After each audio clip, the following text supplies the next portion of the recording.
नमस्कार जय जगन्नाथ सांग मैंने आज हूँ पवित्र द्वितीय ओषा व घांट आज बना हुए समस्त घरे आउ एपाई मु मार्केट रु जिते सारा कलरफुल परिबा मते मिलला मु सब धरिकी चली आसिली। आपण एतेरे आपण निजर मनपसंद सब परिबा पकई पारिबे। मूला, गाजर, कंदमूल, कखारु, अमृतभंडा, माटी आलू आउ हाँ ये सब डाली देखंतु बहुत सुंदर देखा जाउछ ना। आज आम बनइबा बिना प्याज रसुण रे घांट तकान। तो चलते देखी नवा केमती बनाऊँ मु। गजा मुग, गजा बुट, मटर, काबुली बुट, यहाँ हूँ बतुरा होता मुग, देखु बतुरा होता चना डाली आ सबू परिबा पकईदेवे। केते सुंदर देखा जाउछि ना, आ बहुत हेल्दी मध्य सब। तापर एथिरे लुण, हल्दी आ गोटे ग्लास पानी देकी आम दुईटा सीटी मारिदेवा। मु सबू परिबा पकईनी, तीनटा परिबा छाड़ी देखु ये तीनटा। तापरे मसला पई आम निजवा अदा, जीरा, कंचा लंका, दालचीनी।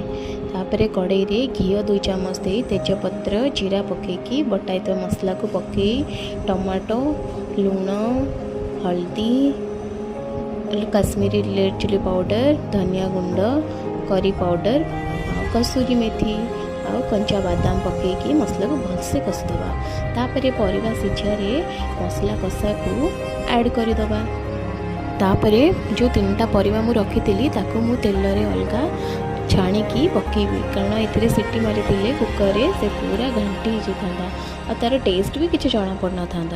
एबे आमे कषा होता मसला को ऐड करदेवा। तापरे ताको टिके गोलई दबा। तापरे सेपटे 2 गिलास पानी गरम करके रखिथिबे एथिरे ऐड करिया को। टिके अधिक पानी दबा, कहीं एथिरे जो डाली जातीय जिनस पड़ी से पानी को बहुत सोक करिवो। लास्ट को पानी पूरा सुखा सुखा हो जिवो देखंतु।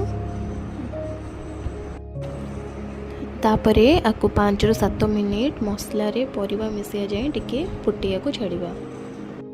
आमर मसला भी कषा हो भलसे, परिबा भी सिझी तो बेसी फुटेया दरकार नहीं। तापरे एबे आमे छाणी रखिथिबा कोबी, कदली आ पोटल को ऐड करदेवा। से 2 चामच चीनी पकेवा। आपन जदि पसंद पकेबे नहले आपको स्किप करेंगे। तापरे धनिया पत्र, नड़िया कोरा देकी सर्व करदेवा। आमर टेस्टी घांट तरकारी बहुत हेल्दी, बहुत न्यूट्रिशियस।